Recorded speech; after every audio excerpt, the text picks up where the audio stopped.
آخرین تحولات تاجیکستان و جهان را در برنامه اخباری آزادی پیشنهاد شما میکنیم. سلام بینندگان عزیز. امروز 3 اپریل این موضوع را داریم. استفاده شهادتنامه رانندگی ملی در روسیه منع می شود. مهاجران به اداره پلیسی روی یکاترینبورگ ریختند. مادر و همدیگان دلیرجان میرزویف یکی از گمانبران حمله در کراکوس میگویند باور ندارند که او در این جنایت شریک شده باشد. و او خیلی ویا نشان میتن و یا بوزبالا فرزندی من نیست او آدم. و با گذشت 2 سال از کشتار وحشتناک در شهرک بوچه اوکراین تا هنوز هویت ده‌ها جسد را معلوم نکردند. ما کوشیدیم آنها را دفن کنیم که در کوچه نمانند و حیوانها یا سگ‌ها جسدهایشان را نیازارند. در یکاترینبورگ روز 1 اپریل مهاجران در نزد اداره پلیسی را تلاطم و کشاکش کردند. ازیوم بزرگ شهروندان خارجی تلاش داشتند شهادتنامه رانندگی ملی را به روسیه عوض کنند. نوارها را از جای حادثه یک قطار رسانه‌های اورال نشر نمودند. از دیروز قانون به اجرا درآمد که طبق آن مهاجرانی که شهروندی روسیه یا اجازه اقامت گرفتند باید حجت رانندگیشان را عوض کنند. روزنامه‌نگاران تعداد مهاجران در نوبت بوده را تقریباً 200 نفر حساب کردند. در نوار دیده می شود گروهی از آنها کوشش دارند به داخل بنا وارد گردند. کارمندان پلیس از مهاجران تقاضا نمودند که نوبت را رعایت نمایند. در شعبه نویوی پلیس را گفتند با سبب زیاد شدن مراجعت کنندگان چند قبولگاه نو باز کرده 5 ناظر دولتی علاوگی را جلب نمودند. همچنین تاکید شد که اداره پلیسی را در روزهای استراحت کار میکند. طبق تغییرات نو اگر از گرفتن شهروندی روسیه و اقامت زیست شخص در این کشور 1 سال گذشته باشد، او با شهادتنامه رانندگی ملی از جمله تاجیکی حق راندن ماشین را ندارد و باید فوراً آن را عوض کند. در حالتهای دیگر رانندگان برای عوض کردن حجت 12 ماه فرصت دارند. مادر دلیرجان میرزویف یکی از گمانبران حمله در کراکوس از مقامات روسیه طلب دارد که پرونده پسرش را منصفانه بررسی نمایند، زیرا باور ندارد دلیرجان در عمل تروریستی دست داشته باشد. وی همچنین از لطوکوب شدن پسرش که عکس و نوارهای او را دیده است اظهار نگرانی نموده میگوید چنین رفتار در نسبت فرزندش قابل قبول بودن نمیتواند. خبرنگاران رادیو آزادی علیشیر ظریفی و امیر ایسویف با مادر دلیرجان میرزویف و دیگران صحبت نمودند. بیگناه فرزندم گناه نداره،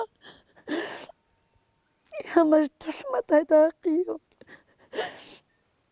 مادر دلیرجان میرزویف یکی از گمانبران حمله مرگبار در مسکو میخواهد به این پرسش پاسخ یابد که چرا به پسرش تهمت تروریسم بار میکنند. او به خبر و نوارهایی که اطراف پسرش در اینترنت پخش شدند شناس شده است. پسری ما در وقتی درون شیشه بودگیش من همو جدا میدونم که وای پسری ما و او خیلی ویا نشان میتن و یا بوزبالا فرزندی من نیست او آدم چی به یا در بیرون روشان شده در درون وای روی ویا را محکم میکنن و یا بوزبالا وقتی او چیه که دیگه دستی او مردک همو بچه که کرده میگیره چیکاری میکنه برسله داره بوزبالا بچه سب تفید مایکه کبود در درون شتگیان سیومکا کدیستیان اشاره میکنه که در محکم کنی همین ویا را ما تماشا کردگی. دلیرجان 2 روز قبل از حادثه به مادرش تماس گرفته بوده است. در 20 چی وی رجیستراسیش تموم شدگی بود وی نوسیبیر ده بود. بعد همونجا گفت که اوچه جان رید سخت رفتیستن دیگه که می قپا دیپورت میشیم تا دیگه تو مسکو اومدن نمیتونیم. گفتم می مایل خیز بیو گفت که اوچه جان من تا 25 من در خانه میشم رجیستراسیون بود میشم میگه می قپن دیپورت میکنن. گفتم خیز بیو بالای سری کودکات اگر دیده باشه خانه‌ش اولش رفتم و خانه را دیده. این زن میگوید 7 روز در بازپرسی مقامات تاجیک قرار داشته است و در این میان یک بیانات برای مفتشان روس نیز درباره پسرش نوشته است، ولی مستقیما خودی آنها را ندیده است. با نقل نزدیکانش دلیرجان در شهر نووسیبیرسک در منزل امک بچه‌اش به سر میبرد و کارش تاکسیرانی بود. مادر میگوید پسرش در صحبت با آنها از درآمد کم شکایت میکرد.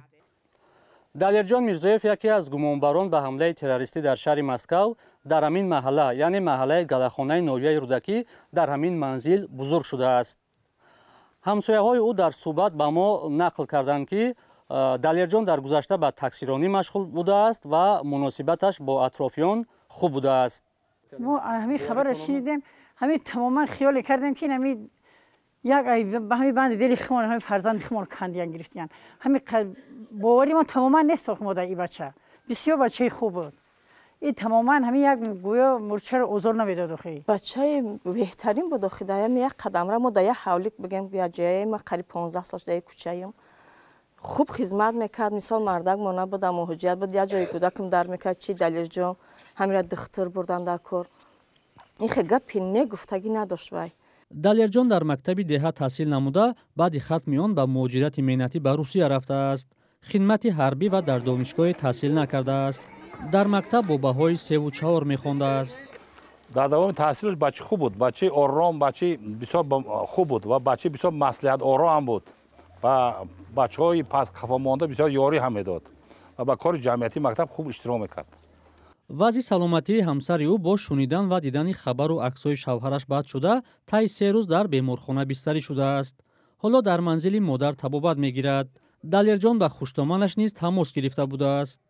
هم زنگ زد هم پول روی کرد 800 تومان پول پرداختن خالاجان ایره بگی کودکای ما برای سربسری رمضان پروداکت بی خالاجان با مناسب کردگی باشه و 20 ماه همونجا میشم 20 ماه میرم 20 ماه وای دارم میرم 26 ماه خونه دا میشم این منزل خودی دلیرجان میرزایف است که یک کوچه بالاتر از منزل پدر جایگیر بوده 6 ماه پیش به اینجا کوچ بسته است همسر با 4 فرزندش بعدی بازداشتی او از اینجا به منزل والدان میروند دلیرجان میرزایف 32 ساله یکی از 4 گمانبر اساسی در حمله به مجمع کروکس سیتی هال است مقامات روسیه میگویند او را در بریانسک بازداشت کردند در نوار در شبکه‌های اجتماعی که ادعا می‌شود لحظه بازداشت دلیرجان میرزایف است او را از بالا یک درخت به پایان فراورده با دستانش زواله میزنند زمانی بازداشت او با ترجمان صحبت میکرد هرچند نزدیکانش میگویند او روسی را میدانست 4 شهروند تاجیکستان با کشتار مردمی بیگناه در تالار کنسرتی کروکس و 5 نفر دیگر برای مدد به آنها متهم میشوند حمله مرگبار به کروکس سیتی هال مسکو شب 22 مارس صورت گرفت در این حادثه 140 نفر جان باخته ده‌ها تن دیگر زخمی شدند کمیته دولتی امنیت ملی توجیکستان بازداشتی گروهی از شهروندان این کشور برای آمادگی به حمله تروریستی در عرفه عید نوروز را خبری ناسنجیده و اغوا انگیز نامیده است. پیشتر خبرگزاری رویترز و رسانه محلی آزیا پلوس به نقل از منبع‌های خود از بازداشتی 9 کس خبر داده بودند. چند منبع رادیو آزادی نیز تصدیق کردند که حدود 20 نفر را در توجیکستان به گمان آمادگی به حمله تروریستی دستگیر کردند. مقامات توجیکستان این خبرها را به محض نشر شدنشان رسما توضیح ندادند ولی کمیته امنیت در اظهاراتش در روز 3 اپریل گفته است که این خبرها اساس واقعی ندارند. معمولا مقامات توجیک خیلی کم درباره بازداشت گروه‌های تروریستی به مطبوعات خبر میدهند. تنها در نشست‌های مطبوعاتی سالانه به طور عموم آمار می‌آورند ولی جزئیات نمیدهند. رسانه‌های معتبر آمریکایی نوشتند که آمریکا به روسیه گفته بوده است که حمله تروریستی احتمال در مجمع کروکوس سیتی هال صورت خواهد گرفت. این در حالی است که قبلا مقامات روس گفتند آمریکا برایشان معلومات عمومی داده بود. مومن احمدی موضوع را ادامه می‌دهد. نشریه نیویورک تایمز و واشنگتن پست از قول منبع‌های خود در خدمات اکتشافی آمریکا می‌نویسند تقریباً نیم ماه پیش از حادثه آمریکا روسیه را آگاه کرده بوده است که خطری حمله تروریستی از جانب گروهی دهشت‌افکن داعش به کروکوس وجود دارد. روز 7 مارس سفارت ایالات متحده آمریکا در روسیه شهروندان آمریکا را هشدار داده بود که از رفتن به تالارهای موسیقی و دیگر جایهای جمعیتی خودداری کنند چون در این کشور احتمال روی دادن حمله تروریستی وجود دارد. مقامات آمریکایی گفتند پیش از اعلان رسمی بر روسیه درباره این حمله خبر داده بودند.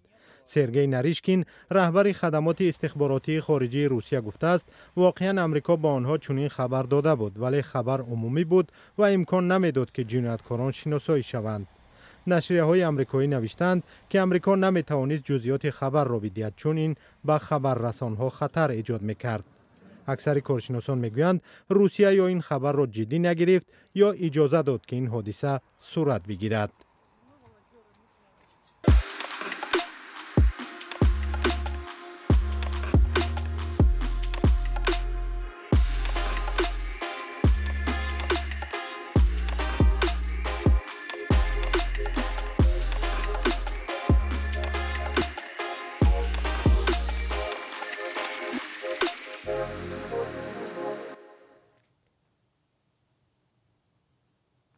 برنامه اخباری آزادی را ادامه میدیم. با گذشت 2 سال از کشتار وحشتناک در شهرک بوچه اوکراین، ساکنان هنوز هم تلاش دارند هویت قربانیان را معلوم کنند. به قبل مقامات اوکراین، نیروهای روسیه در روزهای اول حمله به خاک کشورشان صدها نفر از مردم بیگناه را در بوچه کشتند. سربازان روس 31 مارت از بوچه بیرون شدند. با ادامه تلاش‌ها برای معلوم کردن هویت قربانیان در اوکراین، همچنین می‌خواهند آنچه که در بوچه اتفاق افتاد جنایت جنگی اعتراف شود. ادامه در گزارش طاهری سفر. گرامیداشت یادی قربانیان کشتار دست جمعی در بوچه اوکراین. 2 سال پیش نیروهای روسیه به این شهر کنار کیف حمله کردند. در مدت تصرف 1 ماه بیشتر از 600 ساکن شهر را کشتند. راهب اوکراینی اندری هالووین شاهدی قتل مردم بیگناه بود. میخواهی آن را فراموش کنی ولی غیر اختیار برمیگردد.